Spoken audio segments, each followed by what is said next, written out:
Video ya msiku la lero ndi video imene tikungofuna kuyankhulapo pa zimene zikuoneka ngati ndi kusamvana pakati pa KOK komanso Driemo kuti kodi anthu ayambana zikukhala motani zakhala motani ndi zinatani. Dzina langa ndine Sam Mavita, tiyeni tikhale limodzi.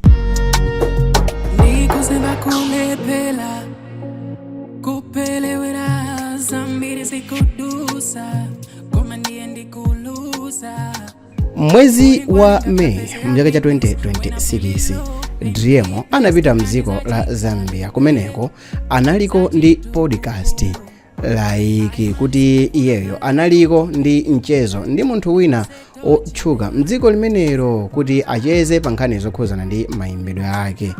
Mu nthawi imene anayamba kucheza, oyimbayo munthu wina wa ku Zambiayo amene anali ofunsa mafunso anamufunsa Driemo kuti tayimbako kolasi ina iliyonse imene iweyo ukudziwa, imene ili mmutu mwako ukudziwa kuti imakubebera.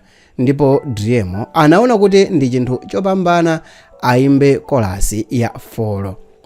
So follow me go, follow, uzinditsata follow, uyende nani follow, ukale nani follow, paka kumanda, baby you and I, it is a figure. Yeah, that's one. Kuimba kolasi ya follow inde ndi chinthu chopambana, koma zinthu zakuti choti mudziwe inangokhala chabe attention ndicho linga chakuti mazambia aziganiza kuti Driemo imodzi mwa nyimbo zimene zimakhala mmutu mwake nthawi zonse ndi imene anayimba ndi waku Zambiayo afire confident kuti munthuyo amakonda dziko lathu, ndipo wina aliyense amene ali ku Zambia mu nthawi imeneyo amukonde Driemo plus. Inde nyimboyi ndi yabwino, nyimboyi ndi yapamwamba. Mu video imeneyo anafotokozamo zinthu zochuluka, zinthu zambiri, zinthu zapamwamba, ngati mu nthawi imene anafunsidwa funso ngati kuti iyeyo akhonza kukagwira ntchito, anayankhula kuti sangagwirenso ntchito ya public health chifukwa chakuti iyeyo potengera ndi mapepala amene anaphunzira ntchito yake izafunika kuti azapite kumudzi kwambiri kumeneko azikaphunzitsa anthu osiyanasiyana pa nkhani zokhuzana ndi umoyo, pamene ndi mmene iyeyo wazipangira dzina lake, brand yake, komanso kuzipanga iye yekha amene kuti akhale iyeyo, si zinthunso zogwira ayi. So we do with the preventive measure whereby we make sure that people don't get to the hospital. So when things get worse, like they have gone to the hospital, then they get cured or something like that. So as we deal with the community, so with the figure that I've become, you go there instead of, helping people, you cause chaos. Be like, oh no, he's there, and then everything is no. So I was like, maybe if it was something that has to do with probably management or what in the same sector, maybe I would do. Maybe it makes sense. Driemo adafotokoza momveka bwino kuti nkhani yokhuzana ndi nyimbo yamupindulira, yamubweretsa patali, yamuonesa dziko, koma itafika nthawi kuti Driemo apange zake za udriemo, afotokoze ku mtundu wa Amalawi pa nkhani yokhuzana ndi ubale wake ndi iyeyo ndi ma Zambians kuti zinakhala motani.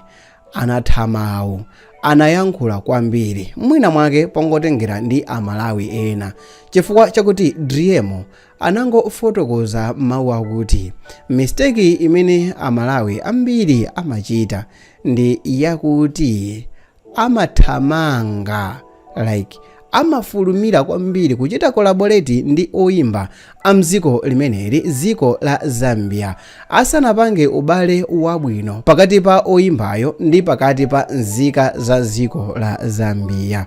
I've been asked this question before, not on interviews of course, but personally to say there are artists who have been trying, like Malawian artists, to collaborate with the Zambians, musicians and whatnot, but they have not made it as you have. What's the secret? I was like, there's no secret. The first thing is the grace of God. Secondly, is that the mistake that people do is they wanna go up there whilst on the ground there's nothing. You understand? So people hate something that is being forced to them.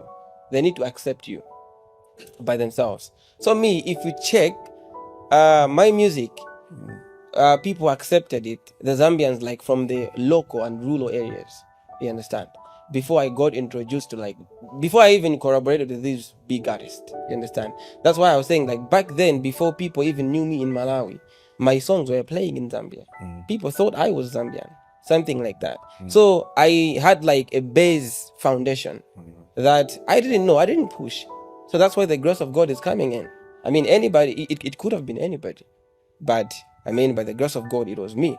So when I was coming in to feature this big artist, it was like my name was there, but it wasn't like, you know, something that people could talk about frequently. You understand? So when I got introduced now to the bigger markets, to the media houses and everything, it was like now I have been like cemented to the Zambian setting and whatnot, and everything was just working according to how we were planning it. So that's how I've managed to penetrate like the Zambian music industry, because people accepted me before I even got famous in Malawi. Ndikukumbuseni pa chinthu chimodzi tisanapitirire ndi video iyi. Driemo mu nthawi imene ankatchuka ku Malawi zinali zakuti nyimbo zake zochuluka zahita kale mdziko la Zambia, ndiponso ambiri ankaganiza ngati kuti mwina mwake tu Driemoyo ndi oyimba wa mdziko la Zambia, koma ayi ndithu ndi Malawi weniweni. Iyeyi pokhala Shaffi Phiri, dzina la Phiri ku Zambia ndi lotchuka kwambiri, zimenenso zinali za ize kwambiri ma Zambians kuchita naye connect. Nyimbo zake za afro zimakhala zogwira mtima kwambiri, zimene wina aliyense amakwanisa kuyimba. Nkhani mnyimbo za Driemo zimakhala zochitidwa lireti, zoti wina aliyense akhonza kumayimba ndithu mosatizira ndi nyimboyo mmene ilili, kaya afuna azilira, kaya afuna azisangalala, kaya afuna azingofira ngati kuti basi bola ndili moyo. Nyimbo zonsezo Driemo amapedzeka nawo. Koma iyeyo adayankhula momveka bwino ndithu kuti chimene chimafunikira koyamba ndikuchita ubale ndi anthu osiyanasiyana. Ndikupaseni feedback pongochita backup zimene iyeyo ankalankhula. Driemo anazapita ku Zambia kumene anakakhala ndithu nthawi yayitali. Anayendayenda malo ochuluka kuti adziwane ndi anthu. Anapita ma wireless osiyanasiyana kukacheza ndi anthu osiyanasiyana media tour imeneyo, kuti anthu amudziwe, anthu amumvesese, wina aliyense amumvere bwino lomwe kwambiri. Anapita mma TV ndikakhala ndi ma interview ndi anthu ochuluka. Anagogoda makomo onse anthu amene amachita promote nyimbo mdziko la Zambia ndikuziwana nawo. Utu sikuti unali ulendo kuti akapempha kolabo ndi wina wake, ayi, unangokhala ulendo chabe wa media tour basi. Izi zinamwika Driemo pamapo. Imodzi mwa nthawi yabwino ya ku Zambia ya Driemo ndi yakuti iyeyo anapitapo pa show imene show yonse kuchokera koyamba mpaka na kumapeto, anthu onse amene anali ku show imeneyo ankayimba back to back, kusangalala ndi zimene Driemo ankayimba. Kuyimba nyimbo za Driemo, kuyimba kuchokera koyamba mpaka na kumapeto, sizija zitu za Emidipo zokuti ali mdziko la South Africa ali pakati pa Amalawi ndi Amalawiwo nkumayimba nyimbo za Malawi nzawo. Tikukamba zokuti anthu aku Zambia amayimba nyimbo za Malawi back to back. Anthu ambiri anasangalala, koma well mu interview imeneyi zitangochitika izizi, KOK anaganiza kuti chikhonza kukhala chinthu chabwino alembe post, ndipo mu post yake ya KOK analemba mawu akuti, KOK anachita post mawu akuti, we hear the whispers, we chose the silence. Timamva ndithu, timaonanso zonse, zimene zimakhala ngati kuti nimene mawu amenewa analembedwa patangodusa ma hours ochepa podcast imeneyi itachitidwa post pa YouTube. Koma nkhani ndi yakuti anthu ambiri anayamba kuchita connect malinki. Anthu anayamba kumaganiza ngati kuti mwina mwake Driemo uja ankayankhula nkhani zokhuzana ndi Kedi kapena mwina mwake Driemo uja ankalankhula nkhani zokhuzana ndi Namadingo. Namadingo sanayankhulepo kanthu, Driemo sanatchule munthu, koma KK wayankhulapo kanthu, ndipo kanthu kake zinali zakuti iyeyo akuti amamva zonse ndithu anthu akamanong'ona kuti nkhani ndi yakuti zinthu zake zikumatani. Wina wake atamufunsa ngati wakwiya, KK anakana kuti ayi sanakwiye, koma munali m'makomenti chabe osati mu mtima mwake. Funso ndikufunseni inu lakuti kodi apa ndi mmene mwamvera inuyo nokha Driemo akuyankhula ndi pakamwa pake, mukuganiza ngati iyeyo Driemo amakamba nkhani yokhuzana ndi Kelly? Ndi chifukwa chani Kelly wazitengerera kufika motero? Bwanji mundilole kuti ndisanamalize video ndikupaseni uthenga wakuti Driemo atangofika pakuti wayamba kuonesa zipaso za kukoma kwa luso lake, anabwera mu management ya Van Ngongo, ndipo izi zidachitika ndithu momveka bwino kuti zonse zayamba kugwira. Anagwira nsewu ndipo amachedwabe ndi Van Ngongo. Pamene KK mu nthawiso imene anangobwera pa poyera kuti aliyense adziwa kuti KK ndi luso, anatengedwanso ndi Van Ngongo.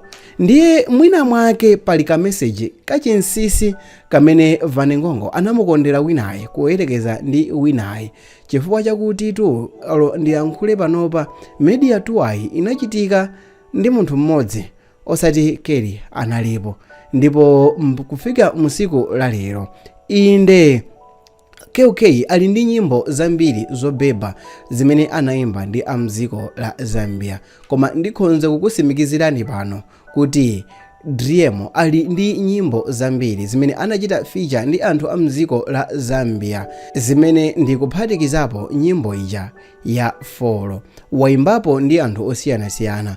Driemo imweyi amene akudzitamandira kuti iyeyo amadziona bwino kwambiri ndi nzika za dziko la Zambia, amaganiziridwanso ndipo amakumbidwa kuti iyeyo anapanga zonse zothekera kuti Tuno asachite kolabo ndi Yo Maps mu nyimbo yake imene Tuno m'malo mwake anangomuchita feature Zonke Too Fresh. Tandiuze ndiziwe. Dzina langa ndine Sam Mavita, ndimapanga ma videos osiyanasiyana. Ngati mwakonda ndi mmene ndayifotokozera video iyi, ndiye lolani ndidziwe nawo ma comments. Komanso kuphatikizapo tatiuzeni zimene mukufuna kuona zosintha pa channel pano. What's your word to that upcoming artist, both in Zambia and Malawi? What's the secret to success? I would say Somebody that would like to be like you. I would say everybody that they see now, or anybody that they know that is big now, they need to go back and check their oldest pictures like 10-15 years ago. They were just exactly as they were. Nobody knew them. They would just pass somewhere and nobody would call their name. But they put in the work, they believed in themselves, they believed in God, they prayed, they worked hard, and here they are.